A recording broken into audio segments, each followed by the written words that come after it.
Where does Tony Ferguson, the boogeyman of the lightweight division, stand right now?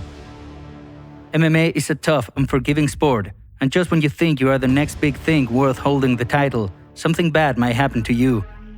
Tony Ferguson. Tony Ferguson is an animal. An animal. Like that. He's the scariest guy at 155 in my word. I agree. In my world, because he don't get tired. Yeah. That Cowboy fight freaked me out. Cowboy looked like Tony had bricks in his gloves.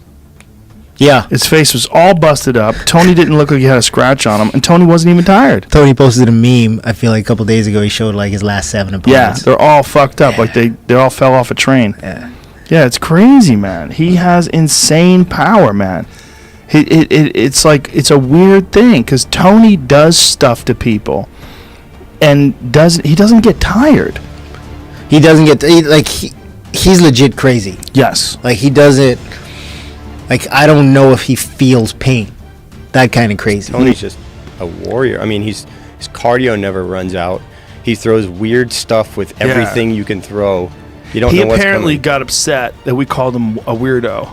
Like, I guess he's sensitive. He apparently got upset. I said he was a brilliant weirdo, like when he was on his way to the cage. But I meant that 100% complimentary. The guy wears ankle weights at the weigh-ins. Yeah. Like, I don't even know what... I mean, he uses a Wing Chun dummy.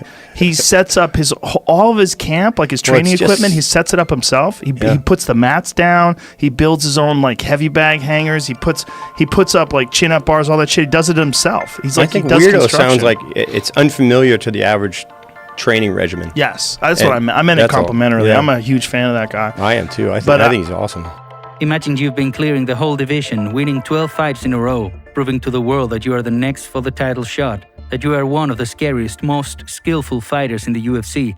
And then, out of nowhere, who is now on a 3-fight losing streak, eager to prove to the world that he is not done yet. But will he be able to shut the critics and show us all that he is still as dangerous as before? Or will this just be another sad MMA story of an elite fighter breaking bad and being swallowed by the new generation? Let's see what we know. What happened to Tony? El Cucuy isn't the first or the last fighter who has been on an outstanding winning streak and then out of nowhere losing a few in a row. It happened even to the greatest fighters in MMA history like Fedor or Anderson Silva. Both of them seemed invincible at one point. Sure that this was the case with Tony Ferguson. His 3 losses by Justin Gaethje, Charles Oliveira and Beneil Dariush are all fighters who are not that younger than him. They're all in their 30s. If we look at Tony's resume, his fighting style, and how he beat those 12 opponents before he would just keep coming, with constant pressure, outfighting rather than outmaneuvering his opponents. Take his fight with Anthony Pettis as an example. Dariush took that blueprint from Oliveira's book and did the exact same thing to Tony, causing him his 3rd loss in a row. These 3 losses made us question ourselves. Did Tony start to slow down and get out of shape as he gets older?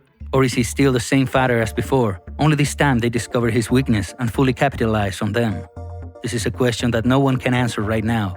We need to wait and see how his next fights will go, so we can start making some conclusions. That being said, what can we expect from his next rumored fight against Michael Chandler? Even though Chandler is an elite NCAA Division I wrestler, someone who can take Tony down and control him on the ground, still, this is a fight that El Cucuy can win.